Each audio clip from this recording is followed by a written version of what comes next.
విశాఖకు దిగ్గజ ఐటీ కంపెనీలు క్యూ కడుతున్నాయి. అంతర్జాతీయ దిగ్గజ ఐటీ సంస్థ కాగ్నిజెంట్ టెక్నాలజీస్ విశాఖలో అడుగుపెట్టేందుకు సిద్ధమైంది. ఈ నెల 12న తాత్కాలిక క్యాంపస్లు కార్యకలాపాలు ప్రారంభించడంతో పాటు శాశ్వత క్యాంపస్ నిర్మాణానికి సీఎం చంద్రబాబు శంకుస్థాపన చేయనున్నారు.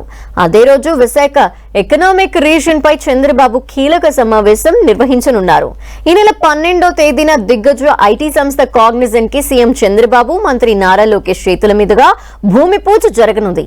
ఐటీ పెట్టుబడులు ఆకర్షించడంలో భాగంగా కాపులుప్పాడ ఐటీ హిల్స్ లో ఎకరాకు 99 పైసల చొప్పున 21.31 ఎకరాల్ని సంస్థకి ప్రభుత్వం భూములు కేటాయించింది. ఇందులో ప్రపంచ స్థాయి ప్రమాణాలతో AI digital transformation IT campus ని సంస్థ 3 దశల్లో నిర్మించనుంది. మొదటి దశ 2029 నాటికి పూర్తి చేయాలన్నది లక్ష్యంగా పెట్టుకున్నారు. విశాఖలో ఐటీ క్యాంపస్ ఏర్పాటుకి 1583 కోట్లు సంస్థ పెట్టుబడి పెట్టనుంది. దీని ద్వారా సుమారు 8,000 మందికి ఉపాధి అవకాశాలు కల్పించనుంది. శాశ్వత క్యాంపస్ నిర్మాణం పూర్తయ్యే వరకు ప్రత్యామ్నాయంగా మధురవాడ ఐటీ జోన్ లో ప్లగ్ అండ్ ప్లే విధానంలో అందుబాటులో ఉన్న స్పేస్ ని కార్యకలాపాలు ప్రారంభించాలని సంస్థ నిర్ణయించింది. సంస్థలో పనిచేస్తున్న సిబ్బందిలో కొందరిని టైర్ 1 నగరాల నుంచి టైర్ 2 నగరాలకి మార్చాలని సంస్థ నిర్ణయించింది.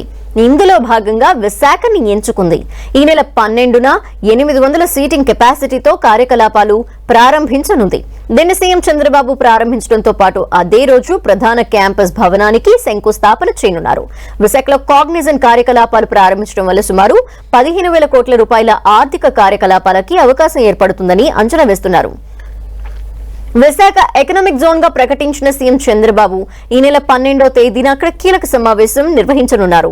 శ్రీకాకుళం, విజయనగరం, అల్లూరి సీతారామరాజు, పార్వతీపురం మన్యం, విశాఖ, అనకాపల్లి, బీఆర్ అంబేద్కర్ కోనసీమ, తూర్పు గోదావరి, కాకినాడ 9 జిల్లాల్ని కలిపి విశాఖ ఎకనామిక్ జోన్ గా గత నెల జరిగిన సిఐఐ భాగస్వామ్య సదస్సులో సీఎం ప్రకటించారు. 12వ తేదీన జరిగే సమావేశానికి 9 జిల్లాల కలెక్టర్లు, ఎస్పీలతో పాటు పోర్టు అధికారులు హాజరు కానున్నారు.